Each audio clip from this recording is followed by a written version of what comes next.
Jāni, uzvar 2-0 pret Santa Coloma. Kāds būtu tavs komentārs pēc spēles, kas beidzās burtiski pirms 10 minūtēm? Ļoti labs rezultāts priekš izbraukuma spēles. Cīņā par iekļūšanu konferences grupas līgā, garantēšanu. Spēle bija diezgan pasmaga, jāsaka godīgi, un arī pirmajā puslaikā mums īsti momenti nebija. Divi tādi, it kā ne tādi, kur baigi jāiesit, bet guvām ārstējās epizodēs, un 2-0 bija rezultāts.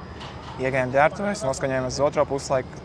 Kaut kur viņi mums varbūt vairāk iespējā otrajā puslaikā. Viņi arī tomēr saprot 0-2 mājās, ja kas viņam nebūs vairāk beigās šansas tik tālāk, ja viņi neko neiestīs un tā.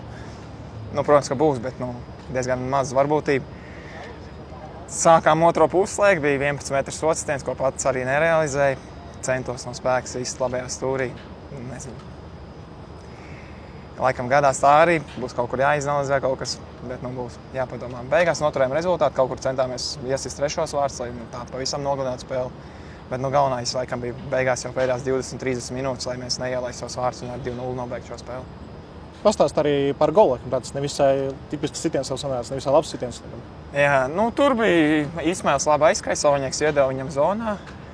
Es jau cerēju, ka viņš man dos, bet viņš arī iedeva šoreiz, bet bieži vien sanāk viņam kliekt un nesagaidīt. Bet tā piespēle bija diezgan stipra un tā distance nebija tik liela, un man kaut kur ceļa augstumā es vienkārši noliku to kāju, lai viņi iet kaut kur tā bumba vārtos, tālajā stūrī, un tā arī laimīgi sanāca. Varbūt ne tas simpātiskākais gols, bet labs, teiksim tā, ātrs pretuzbrukums kaut kur no vidas zonas un realizējām. Bet laikam tā kopumā vērtē, varbūt nav tā labākā spēle, kas šodien bija. Jā, pēc spēles kvalitātes varbūt nav tā labākā, bet pēc rezultāta super 2-0 tomēr izbraukumā šeit. Neviens arī nedomāja, ka mēs atnāksim, mums būs moments pēc momenta.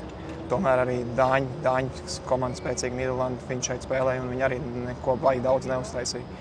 Tāpēc arī mēs zinājām, ka būs diezgan pasmaga spēle un arī tas laiks varbūt tik karsts un mums tas grafiks kāds varbūt jūtās nogurs. Un es domāju, ka esam priecīgi par 2-0 un mājās tikai jānobeidz šī sērija. Daudz spēlējis pret Andoras izlasi, cik šī komanda vispār var salīdzināt vai nevar salīdzināt ar izlasi? Tas centra aizsargs atgādināja, ka ko tu pendeli nesit Panenkā, kad pret Andoru bija. Es teicu, tu spēlēji, viņš teica, jā, es jau gaidīju atkal.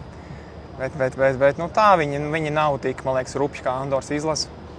Tik tāda pretīga komanda, kad spēlē tāds visu laiku raujas jāuzstās. Kaut kur viņi provicēja arī šeit. Viņi arī, man liekas, pret tiem kosoviešiem izprovicēja sarkano kartiņu. Un bija tāda provokatori, bet kaut kur ir līdzības.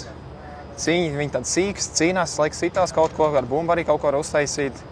Bet viņi, man liekas, ir meistarīgāk tomēr nekā Andoras izlase, es teikšu tā, jo viņi tomēr nāk labāk saspēli izveidot un bišķiņ tāda kaut kāda jaudīgāka. Vai vispār bija sajūta, ka šī ir liela Eirokausas spēle, ņemot vērā tur 300 pāri cilvēku tribīnēs tikai? Pēc Budu spēles un pat arī, ko mēs pirmajā kārtā bijām Ziemeļīriem, laikam šeit bija kā bija, bet tāpat mēs apzināmies, par ko mēs spēlējām. Es nezinu, cik tas balafons, man liekas, 3,8 miljoni uz tie, kas tiek grupas turnīrā. Tomēr tā ir liela daļa arī, kas mums palīdzētu laikam klubam un prestižu. Mēs ļoti gribam realizēt to, lai mēs atkal esam grupu turnīrā. Galvā mums jau pirms spēles arī teicām, davai, Džek, mēs taču par grupas turnīru spēlējām. Tas nekas, ka šeit tā kaut kas.